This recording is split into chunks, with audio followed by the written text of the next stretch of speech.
Now we learned about the structures and the functions of the digestive system, we can learn about some problems that can happen in this system.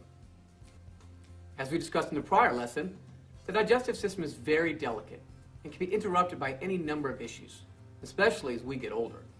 Digestion is a complicated process with lots of structures, glands, and fluids contributing to the breakdown of food into usable fuel for our body. If there's a problem in any part of this process, the patient can experience discomfort, as well as certain health problems. There are three common problems that patients can have with the digestive system. Patients can have problems with stomach acid causing damage to digestive tract tissues. They can experience bleeding in the stomach or intestines, and in general can be dangerously overweight. We'll look at each of these as a general overview, and then look at these in more detail in future lessons. As we learned in the previous lesson, the stomach is filled with fluid, also known as stomach acid, which is made up of strong chemicals that are used to break down our food. Unfortunately, these chemicals can also cause irritation on the inside of the stomach in the lower part of the esophagus. Remember, the esophagus is the tube that connects our throat to the stomach as part of our digestive tract.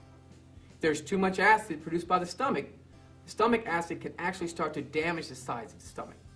This is known as an ulcer. Too much acid can be a result of bad diet, high caffeine or alcohol intake, or excess stress. Sometimes stomach acid moves outside of the stomach. When the stomach acid travels too far up into the esophagus, this is called gastroesophageal reflux, or GERD for short. This can be a very painful condition. Another problem that can happen in both the stomach and the intestines is bleeding. As we described earlier, the process of digestion involves the breakdown of food so it can enter the bloodstream, so our stomach and intestines are lined with blood vessels.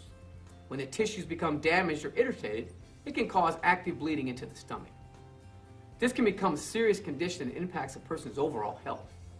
Finally, our digestive system exists so we can eat and drink to give our body the energy it needs to function in life. We need to consume enough food to fuel our body. But when too much food is eaten on a regular basis, it can lead to extra weight gain and the development of fat in the body, leading to obesity or being overweight. Obesity can also result from taking certain types of medications or problems with the endocrine system.